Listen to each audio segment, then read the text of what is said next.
Welcome to GrassRoot, Ohio. Conversations with everyday people working on important issues here in Columbus and all around Ohio. I'm Carolyn Harding, and today I'm talking with Linda Jakes and Rachelle Martin, leaders and advocates for Franklin County's Alcohol, Drug, and Mental Health Services, ADAMH. The ADAMH levy, issue 24, is on the ballot right now. Linda Jakes has been a staff member of Concord Counseling Services for 33 years and is now the executive director. The programs Linda manages at Concord incorporate support and community integration to increase community living days, highlighted in John Kasich's book, Courage Is Contagious. She received her master's degree in social work at Ohio State University, has taught at Columbus State Community College in the Department of Mental Health and Substance Addictions. She is sought out to speak about severe and persistent mental illness from a service delivery perspective. She has been recognized in her field and honored by her lifelong service in mental health. Rachelle Martin has over 30 years of public service in the healthcare field, including coordination of healthcare systems nationally and internationally. Currently, she's the executive director of the National Alliance on Mental Illness of Franklin County, NAMI. She was formerly the director of Training and Prevention Network Services Manager for the ADAMH Board of Franklin County and the co-founding partner of the Suicide Prevention Advisory Committee and the Suicide Prevention Foundation, and where she chaired the advisory committee for over 4 years. Rachelle was project coordinator for the HIV Outreach Demonstration Support Project and team leader for the Drug Abuse Prevention and Control Project, sponsored by the United States Agency for International Development, USAID. Welcome to GrassRoot, Ohio. Thank you. Thank you. Thank you. With COVID-19, climate crisis, a divisive election, protests for Black Lives Matters, the rushed Supreme Court decision, economic and emotional trauma, we are all impacted, and the most vulnerable of our community depend on your services. We need drug, alcohol, and mental health services more than ever. Can you give us the basics that voters need to know about issue 24, ADAMH levy? Can we start with you, Linda? Absolutely. You know, the things that we're looking at, and I think Rachelle and I have both been out kind of giving presentations to rotaries and chambers throughout Franklin County. And the things that we're talking about and presenting to folks is, number one, there has not been an increase in millage in almost 30 years for the ADAMH services. We are also looking at it, it really is a small increase. They're saying for a home that's $100,000, it's about $22 a year.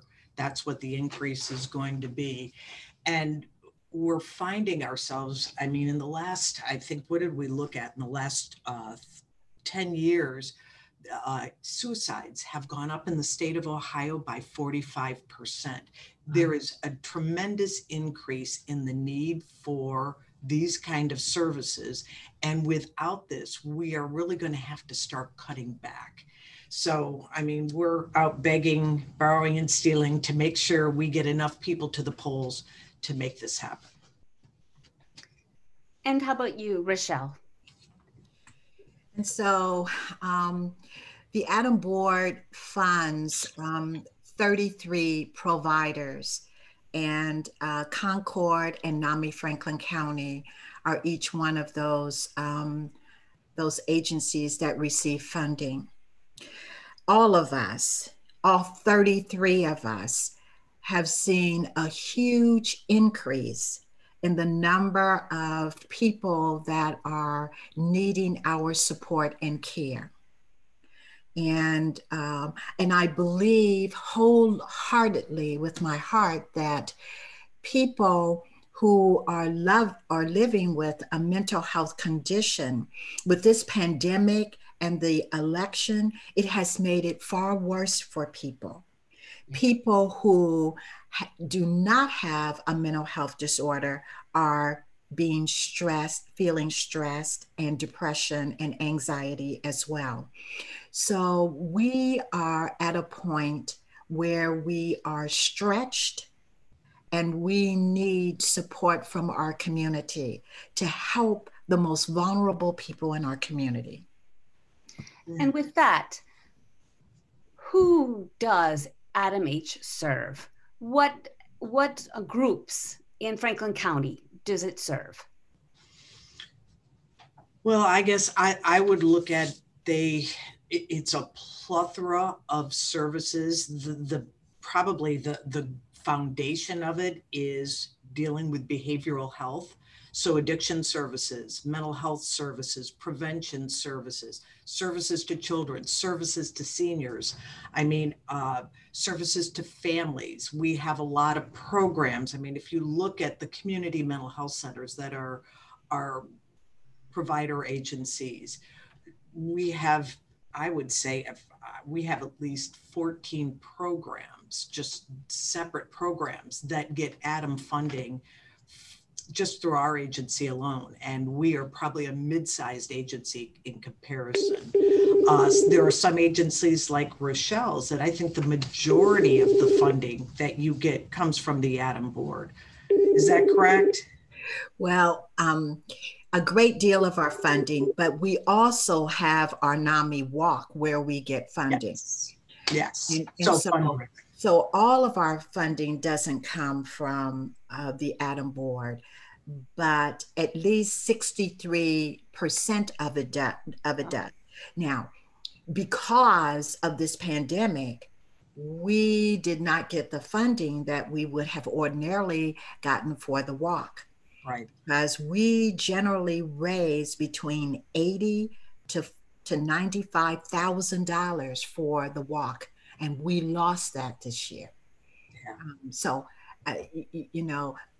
We are not the only ones of the ADAMH providers that are seeing a cut in services. Right. All of us are seeing it. We're not just the only ones. No. So there are 33 organizations similar to your organizations, or are they some small, some larger? There's some small, there are some that are larger. And we all do different things, if you will. Some do similar things and some don't. And you have the COMP agencies. Those agencies are North Central and Southeast. They are the big agencies that see a lot of people with severe mental illness or depression and anxiety. So those are, and then we have some mid-size agencies, and then some are smaller. And we are a support agency where we support families and people living with a mental health condition, and we actually refer people to Concord, to North Community, to other agencies. I see. But is it safe to say that the folks that come through ADAMH organizations don't have a lot of financial or insurance that is covering it? It's mostly folks that need it and don't have the money to cover it? In many ways, yes, that's true. So if they are coming in for therapy or case management services, it is a sliding scale and it is based on income. But there are also some real specific programs where we are in 4 different school districts. We're in Westerville, New Albany, Gahanna, Jefferson, and Groveport, Madison, all of them with different demographics in terms of need. But our job there is to provide prevention services, to help people recognize when they're kids, giving people the tools that they need at a young age so they can manage whatever situation comes their way early on. So every suburban district has an ADAMH provider there, and also Columbus City Schools. So that's another kind of piece that fits in. Right. Okay, so folks that vote yes for issue 24. Yes. ADAMH. it would cost roughly $22.50 a month. $22.75 a year. A year? For That's like that's less than going out for dinner one time. Correct. And this would cover so many important. Yes. Okay. So are there people opposing this, or are most people in support of it? I don't know that there is anyone that's come out opposing it. I have not heard that at all. I do think that because we are in an economic environment where people are a little bit scared, saying yes to an increase in anything is probably making people a little bit fearful. So I think it was really important that we explained that it is $22.75 a year for a $100,000 home. So people aren't thinking, oh, my taxes are going to go up ridiculously. What you get back, there's a statistic that every dollar that is spent through ADAMH, you get $4 back in health, improved health, and in productivity. So it is a way, you know, I always think sometimes as a culture, we're penny wise and pound foolish, because we don't want to invest in things that will keep us having to pay for other things down the line. This is a way to keep people out of hospitals, out of prisons. There are so many things that we do that assist those high-end costs that we're paying for too. So $24 a year or $22 a year is cheap. Well, and we're already paying a portion every year for this service. So this has not been increased for 30 years. Correct. So, and so much has been going on, and we all know, I'm so appreciative of the work, as I've been researching your agencies, of what you do for our community, and how your preventative trainings and services do keep our society safer and healthier. I'm curious now, it is a board, and who decides which agencies get funding? Rachelle, since you used to work there, I'm handing that one to you. Oh, bless your heart. Well, first of all, we have to submit a proposal to the ADAMH board, and it's called an agency services plan. Okay. Every year. And every year we do this, and every year they review it with a fine-tooth comb. We may be able to ask for additional money for an additional program that we may want to have. But by and large, we submit our budget, our proposal, they review it, and we hear back from them, and we will get the money. Now, a new agency that is interested, it's much tougher for them because they continue, the ADAMH board continues to fund the programs that have been with them for years and have demonstrated results. Right. And but I will say that they have funded new agencies, but it is not a given all the time. I will say that. Excellent. This is GrassRoot Ohio, and I'm Carolyn Harding. And today I'm talking with Linda Jakes and Rachelle Martin. They're both advocates for issue 24, which is ADAMH, alcohol, drugs, and mental health. And it's on the ballot this November. Were you going to say something, Linda, about that? Or I saw you gasped, but let's go on. I do have a question. So is this issue partisan at all, or is it just pretty much, it's just human? It's human. It's just human. This Human. mental Right. health goes across all boards. That's It right. does. It all doesn't ages. matter your political affiliation. We serve anybody Everybody, right. who needs the service, period. I'm curious, how did each one of you, what was the impetus that propelled you into working for mental health? Let's start with you, Rachelle. Well, in my past life, I also worked in HIV. And so it was a natural for me. I wanted I lived in Detroit, Michigan, and I moved back here to Columbus because it is home. And I had some family dealings with HIV. And I wanted very badly to work for ODADIS, which was the Ohio Department of Alcohol and Drug Addiction Services, to educate all of the substance abuse agencies on HIV. And I got that job. And I helped to educate all, at that time, it was 400 substance abuse agencies in the state of Ohio on HIV.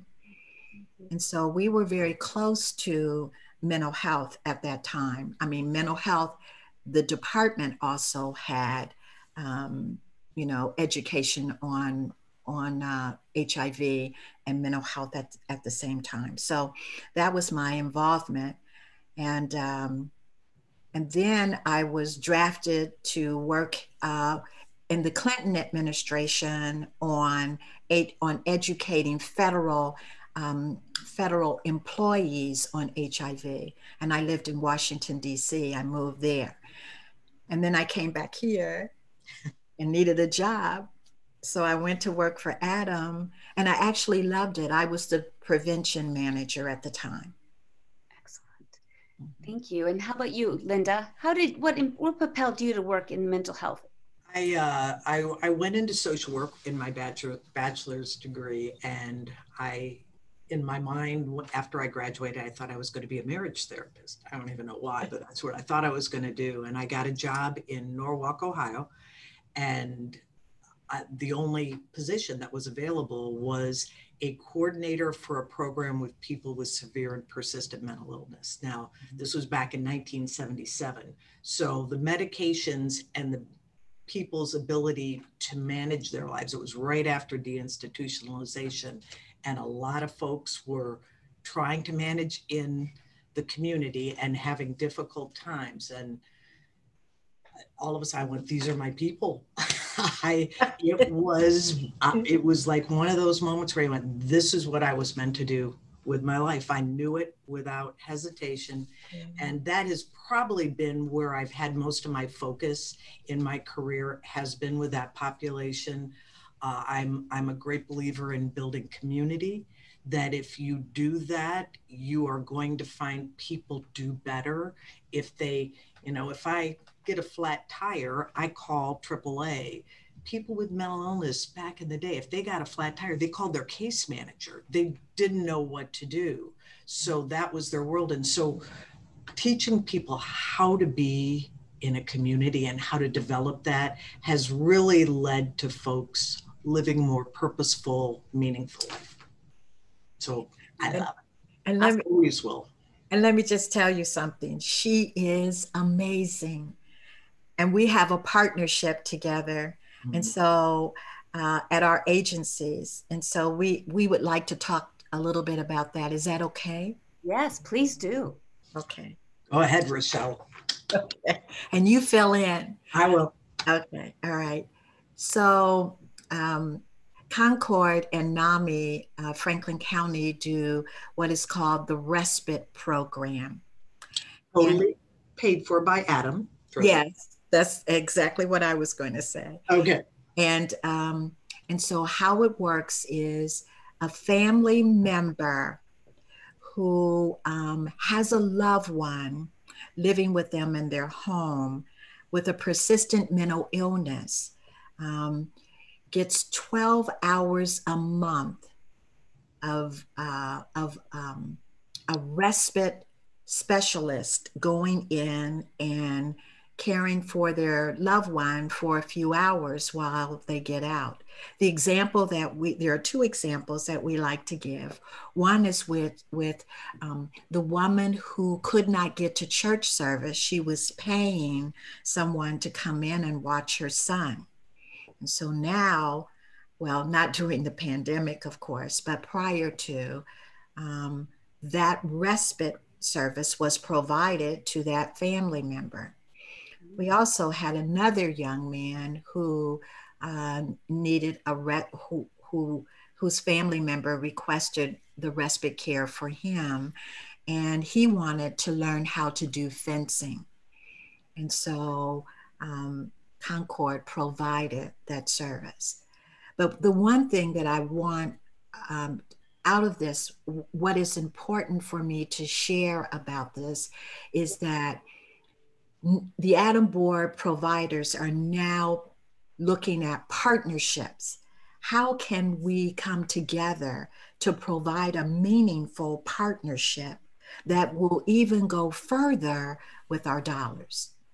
And it's bringing people together. The beauty of this is let's bring people together that do the best of. So you take care of this part, you can fill our coffers with families because that's who Rachelle works with.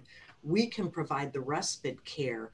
So where we partner, I think we find ourselves doing the most amazing programs because we're not trying to be the best at everything. We are the best at what we're good at. And it makes a more robust and meaningful program. Yes. Excellent. I understand that. As an activist, we know each other, and some of us are really good at certain things, and others are really good at other things, and we hand off and refer to those, to whose skill sets are strong in certain areas. I'm curious, Linda, in your bio, you said, I wasn't sure what community living days are. It was referenced in your in the former Governor Kasich's book. Yes, the community living program. After I got my master's program, I was the treatment team leader of a treatment team here in Columbus, and we started what was called the community living program. It was prior to CMHA giving out certificates for people to live. So we were trying to find people homes that were affordable. So over on Morse Road, there was an apartment complex. We said, hey, you can call us any time of the day or night. We'll come help you out with anything that's going on. And we moved a bunch of people into this apartment complex and developed a community. And they became friends. We had activities 7 days a week. We would do things, and we would have a current events group. We would have a drop-in center where we planned weekends. And these folks became this very tight-knit group that helped each other out. If they were not feeling really well one night, instead of having to call a hotline, they called each other. Nice. Similar to what we did. And so John Kasich came, and our conversation was about parity. And that's why he came and wanted to meet. And he saw what we did. And he was like, whoa, this is really awesome. I go, yes, it is. These are some awesome people. And he decided to feature, we were one of the programs featured in his book. So. And I also noticed that Concord Counseling is a training site for OSU psychiatry residents. Yes, it is. Yep. Tell us a little bit about that. I want to let you know that I come from mental health family in Worthington, the Harding Hospital, formerly, now part of Ohio State. Okay. But, so I grew up across the ravine from the hospital. So mental health has always been part of my life, and I value it highly. Yes. So tell us about this OSU psychiatry residence. Well, psychiatrists, number one, I think too few folks that go into medicine decide to go into psychiatry. A lot of times people say there's a stigma to it, since there's a stigma to mental illness. But what we try to do, psychiatrists that do go in, you can make more money if you go into a hospital climate or if you go into private practice. But there really is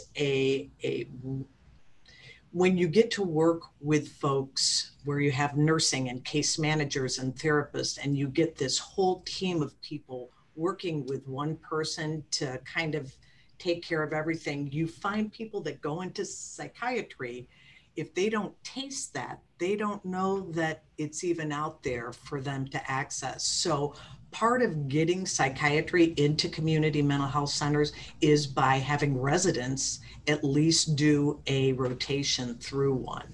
And three of our psychiatrists went through that rotation, and it's a wonderful way to get people into community care. Awesome. And Rachelle, can you tell us, I looked at NAMI's website and it said 1 in 20 people live with a serious mental illness, such as schizophrenia, bipolar disorder, and 50% of mental health conditions begin by 14, 75% of mental health conditions develop by age 24.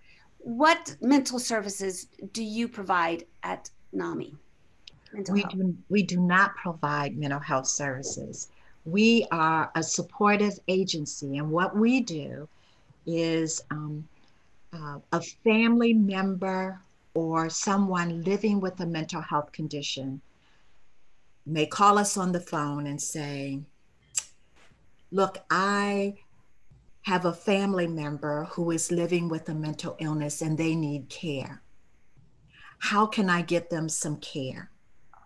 And what I do is I listen, I really listen intently to figure out which road I'm going to go through to send them to that provider. Okay. And then let me tell you this, what I've done is I have developed friendships with the executive directors of these mental health agencies. And I will call them up and say, I need your help. I need your guidance. Tell me where I should send this person, this family member. In addition to that, once I find where that family member needs to go and I've made that connection, I then make sure that the family member knows that they can join one of our support groups. We have 9 of them. Okay. And I facilitate some of them. And I want them to come and join our NAMI family and hear how other people are managing their journey through mental illness. All right, we have 20 seconds left. I would like you to just give a pitch to our audience about voting for this issue. Linda, why don't you wrap it up? What I can say is this has been a blessing, that my job was to help people find their way. We need your assistance. Voting yes for this levy, just less than a dinner, you can help people find their way. You can help support organizations like NAMI, Franklin County, and Concord, and we ask for your assistance. Thank you so much for the work that you do, and we'll be voting for this ADAMH levy. Thank you. Thank you. Thank you. Stop recording.